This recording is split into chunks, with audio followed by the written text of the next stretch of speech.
ചില സ്ത്രീകൾക്ക് വേണ്ടിയുള്ള പ്രത്യേക നിയമങ്ങൾ മിസ്യൂസ് ചെയ്യുന്നുണ്ട്. ഫെമിനിസം എന്നത് പുരുഷന്മാരെ അടിച്ചമർത്താൻ വേണ്ടിയിട്ടുള്ള ഒരു കൺസെപ്റ്റ് ഒന്നുമല്ല.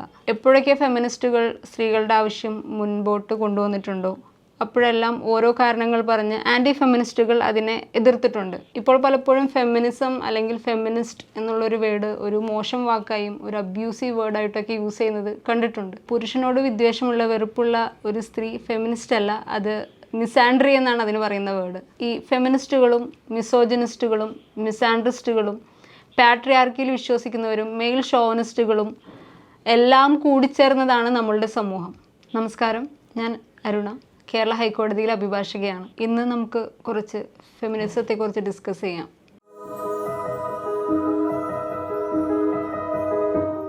ഫെമിനിസത്തെക്കുറിച്ച് ഡിസ്കസ് ചെയ്യേണ്ടി വരുന്നത് തന്നെ ഫെമിനിസം എന്താണ് എന്നതിനെ കുറിച്ചിട്ട് വളരെയധികം മിസ്കൺസെപ്ഷൻസ് ഉള്ളതായിട്ട് എനിക്ക് തോന്നിയിട്ടുണ്ട്. ഫെമിനിസം ഒരു വൈഡ് ടോപ്പിക്കാണ്. പക്ഷേ സിമ്പിൾ വേർഡ്സിൽ പറഞ്ഞു കഴിഞ്ഞാൽ സ്ത്രീയും പുരുഷനും തുല്യരാണെന്ന് വിശ്വസിക്കുകയും സമത്വമാണ് വേണ്ടതെന്ന് വിശ്വസിക്കുകയും ചെയ്യുന്നൊരു ചിന്താഗതിയാണ് ഫെമിനിസം. ഈ ഇക്വാളിറ്റിയിൽ വിശ്വസിക്കുന്ന, ഫെമിനിസത്തിൽ വിശ്വസിക്കുന്നവരെയാണ് ഫെമിനിസ്റ്റുകൾ എന്ന് പറയുന്നത്. ഇപ്പോൾ പലപ്പോഴും ഫെമിനിസം അല്ലെങ്കിൽ ഫെമിനിസ്റ്റ് എന്നുള്ളൊരു വേർഡ് ഒരു മോശം വാക്കായും ഒരു അബ്യൂസീവ് വേർഡായിട്ടൊക്കെ യൂസ് ചെയ്യുന്നത് കണ്ടിട്ടുണ്ട്. ഫെമിനിസം എന്ന് പറയുന്നത് മെന്നും വിമനും ഈക്വൽ ആണെന്ന് ചിന്തിക്കുന്ന ഒരു ചിന്താധാരയാണ്. പുരുഷ വിദ്വേഷിയായ ഒരു സ്ത്രീയെ ഫെമിനിസ്റ്റായി കണക്കാക്കാൻ സാധിക്കില്ല. പുരുഷനോട് വിദ്വേഷമുള്ള വെറുപ്പുള്ള ഒരു സ്ത്രീ ഫെമിനിസ്റ്റ് അല്ല, അത് മിസാൻഡ്രി എന്നാണ് അതിന് പറയുന്ന വേർഡ്. അതുപോലെ തന്നെ സ്ത്രീ പുരുഷനേക്കാളും ഉയർന്ന തലത്തിലുള്ളവരാണെന്നും മേന്മയേറിയവരാണെന്നും ചിന്തിക്കുന്നവരെ ഫീമെയിൽ ഷോവനിസ്റ്റ് എന്നാണ് പറയുന്നത്. അവരെയും ഫെമിനിസ്റ്റുകൾ എന്നല്ല പറയാറ്. അതുപോലെ തന്നെ സ്ത്രീകൾ പുരുഷന്മാരെക്കാൾ താഴെയുള്ളവരാണെന്ന് വിശ്വസിക്കുന്നതും സ്ത്രീകളോട് വിരോധമുള്ളതും രണ്ടും രണ്ട് കാര്യങ്ങളാണ്. ആദ്യത്തേത് മെയിൽ ഷോവനിസവും രണ്ടാമത്തേത് മിസോജിനിയുമാണ്. ഈ വാക്കുകളും ഈ കോൺസെപ്റ്റുകളും തമ്മിലുള്ള വ്യത്യാസം അറിയാതെ ഫെമിനിസം എന്നുള്ള വാക്കും ഫെമിനിസ്റ്റ് എന്നുള്ള വാക്കും യൂസ് ചെയ്യുന്നതായി കണ്ടിട്ടുണ്ട്. അതുപോലെ തന്നെ ഫെമിനിസത്തെക്കുറിച്ച് ഡിസ്കസ് ചെയ്യുമ്പോൾ കൂടുതൽ യൂസ് ചെയ്തു വരുന്നൊരു വേർഡാണ് പാട്രിയാർക്കി. എന്താണ് പാട്രിയാർക്കി? പുരുഷ മേധാവിത്വത്തിൽ അല്ലെങ്കിൽ പുരുഷൻ്റെ അധികാരത്തിൽ ഊന്നിയുള്ള ഒരു സോഷ്യൽ സിസ്റ്റത്തിനെയാണ് പാട്രിയാർക്കി എന്ന് പറയുന്നത്. ഈ ഫെമിനിസ്റ്റുകളും മിസോജിനിസ്റ്റുകളും മിസാൻഡ്രിസ്റ്റുകളും പാട്രിയാർക്കിയിൽ വിശ്വസിക്കുന്നവരും മെയിൽ ഷോവനിസ്റ്റുകളും എല്ലാം കൂടിച്ചേർന്നതാണ് നമ്മളുടെ സമൂഹം.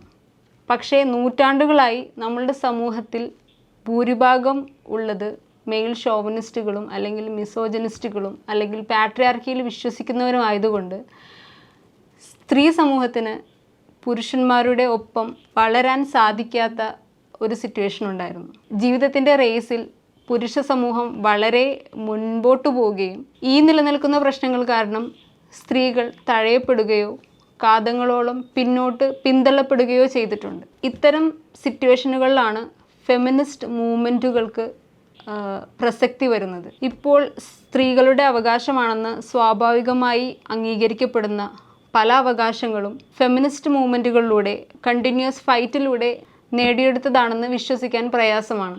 Four example, right to vote. സ്ത്രീകൾക്ക് മുൻപ് വോട്ട് ചെയ്യാനുള്ള അവകാശങ്ങൾ ഉണ്ടായിരുന്നില്ല, സ്വത്തിനുള്ള അവകാശം ഉണ്ടായിരുന്നില്ല. എന്തിനേറെ പറയുന്നു, സ്ത്രീകൾക്ക് വക്കീലായി പ്രാക്ടീസ് ചെയ്യാനുള്ള അവകാശം പോലും ഇല്ലാതിരുന്ന നാടാണ് നമ്മുടേത്. വക്കീൽ പരീക്ഷ പാസ്സായ ഒരു വ്യക്തി സ്ത്രീയാണെങ്കിൽ അവൾ പ്രാക്ടീസ് ചെയ്യാൻ പറ്റുന്നവളല്ല എന്നും കോടതിയുടെ ഡെക്കോറത്തെ അത് ബാധിക്കുമെന്നുള്ള ചിന്താഗതി നമ്മുടെ നാട്ടിലുണ്ടായിരുന്നു. പിന്നീട് വളരെയധികം നീണ്ട ഒരു ബാറ്റിലൂടെയാണ് സ്ത്രീകൾക്ക് വക്കീലായി പ്രാക്ടീസ് ചെയ്യാനുള്ള അവകാശം നമ്മുടെ നാടിന് ലഭിക്കുന്നത്. അപ്പോൾ ഇന്ന് നമ്മൾ വളരെ എളുപ്പം എൻജോയ് ചെയ്യുന്ന പല റൈറ്റ്സും ഫെമിനിസ്റ്റ് മൂവ്മെൻറ്റ് വഴിയാണ് സ്ത്രീകൾക്ക് നേടിക്കൊടുക്കാൻ സാധിക്കുന്നത്. അതാണ് ഫെമിനിസ്റ്റ് മൂവ്മെൻറ്റിൻ്റെയും ഫെമിനിസത്തിൻ്റെയും പ്രസക്തി. ഞാൻ നേരത്തെ പറഞ്ഞതുപോലെ ഈ സൊസൈറ്റിയിലുള്ള മെയിൽ ഷോവനിസ്റ്റിക് അല്ലെങ്കിൽ മിസോജിനിസ്റ്റിക് പാട്രിയാർക്കിയൽ എലമെൻറ്റ്സ് കാരണം സ്ത്രീ സമൂഹത്തിൻ്റെയും പുരുഷ സമൂഹത്തിൻ്റെയും വളർച്ചയിൽ ഒരു ഗ്യാപ്പുണ്ട്. ആ ഗ്യാപ്പ് ഫില്ല് ചെയ്യണമെങ്കിൽ നമ്മൾ സ്പെഷ്യലായി എന്തെങ്കിലും ചെയ്തേ മതിയാകൂ. ആ ഗ്യാപ്പ് ഫില്ല് ചെയ്യാനുള്ള പരിശ്രമത്തിൻ്റെ ഭാഗമാണ് സ്ത്രീകൾക്ക് നൽകുന്ന പല റിസർവേഷൻസിൻ്റെയും കൺസെഷൻസിൻ്റെയും എല്ലാം ലക്ഷ്യം. അപ്പോൾ അതുകൊണ്ട് നമ്മൾ പലപ്പോഴും ചിന്തിക്കാറുണ്ട്, സ്ത്രീകൾക്ക് മാത്രമായി വളരെയധികം പ്രത്യേക അവകാശങ്ങൾ നൽകുന്നു, എന്തിന് എന്നുള്ള ചോദ്യം വരാറുണ്ട്.